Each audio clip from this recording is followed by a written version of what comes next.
Welcome to Scotty's Hobbies. It's been a minute since I brought you guys an update on SB712, Leno's Law, here in California.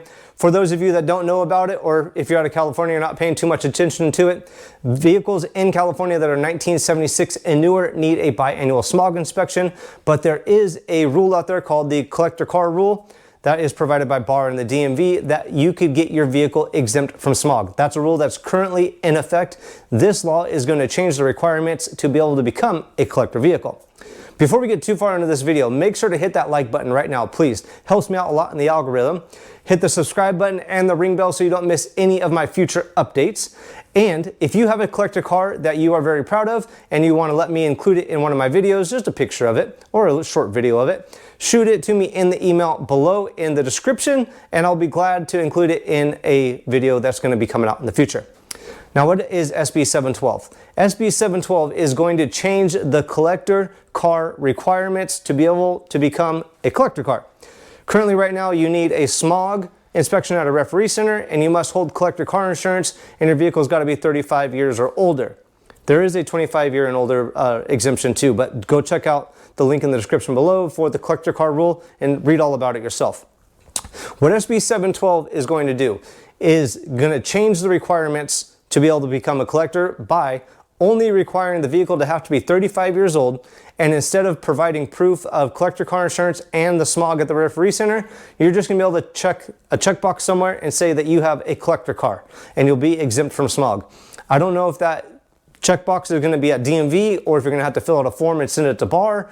I'm not quite sure how that part's going to work right now, but that is also a big hiccup or possibly going to be a hang up later on in the process of getting this bill passed, is that some representatives want to see a guideline of how people are going to prove that their vehicle is a collector car and not just a hunk of junk that they want to drive around and pollute the air horribly.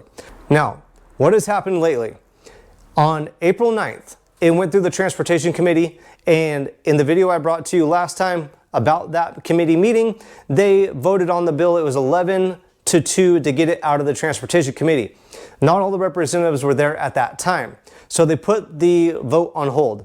Well, the very next day, they went ahead and finished the vote on it, and it passed 12 yeas, 2 nays, and 1 absent. So it passed out of the Transportation Committee.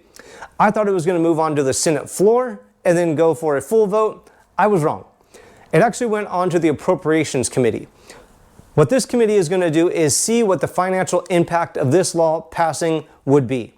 So I added it up. Roughly 900,000 vehicles are going to be affected currently by this law passing. Now, the other caveat of what people don't like about this law is if it passes, is the smog or the initial registration to bring vehicles from out of the state into California. Are they going to need a smog at that time to be able to get registered in California? Because if they're not going to need a smog and they're going to automatically qualify for a exemption through this law, then a lot of people are afraid that a lot of older, high polluting cars are going to enter the state. So as it is right now, there's about 900,000 registered vehicles that this law would affect. If you add it up, these cars get smogged every other year. So not every year, every other year. Every other year, the state's going to be missing out on about $7 million. If you take into consideration of all the word and hoopla out there that CARB is getting defunded and all that, this might actually be an impact that the state is actually going to worry about. I didn't think this was going to be an issue. I didn't even think about the Appropriations Committee when I was doing all the research and bringing out videos before, but that's where it is right now. As it is at this time, the Appropriations Committee has it on their calendar to hold a session about it on April 28th. I'll probably record that meeting as well. And that evening, after I watch everything and take everything in and absorb it, I will bring you my take of what I think is going to happen. And if it passes in the Appropriations Committee and moves onto the floor, I will keep you posted about that too. If I'm missing something anywhere in any of these laws that I'm talking about, please comment below. Make me aware of what I'm missing, please. Everything that I'm talking about in these videos, so you can check out the full bill. There'll be a link in the description below.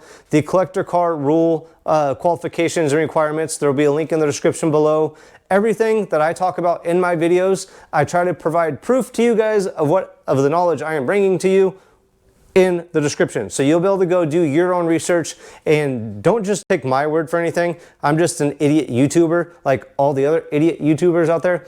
But In my case, I do my best to bring you guys real facts and not a bunch of assumptions and try to get you guys all hyped up about something. I really appreciate you guys sticking around, watching my videos. Check out the video library for other helpful videos. Thanks for checking out Scotty's Hobbies. I'll see you on the next, hopefully, helpful video.